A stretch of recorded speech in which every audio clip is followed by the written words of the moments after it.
ఇద్దరు సిటీ బజీలు పోటీ చేస్తున్నప్పుడు ఏదైతే కుల సంఘాలు ఉన్నాయో ఆ కుల సంఘాలు నాయకులు ఖచ్చితంగా ఆ యొక్క ఎలక్షన్ కు దూరంగా ఉండి ఎవరికి నచ్చిన ఓటాలు వేసుకునే విధంగా ఉండాలి తప్ప ఆ కుల సంఘ నాయకులు ఓ పార్టీ వైపు దూరి సిద్ధం అంటే అంతకన్నా చేతకంతనం ఇంకోటి ఉండదని నేను చెప్తా ఉన్నా.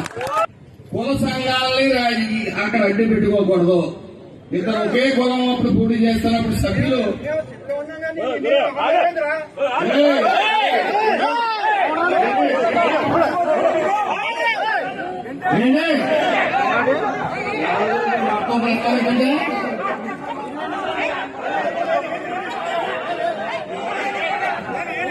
నేను అక్కడ ఎవరి పేరు ప్రస్తావించలేదు.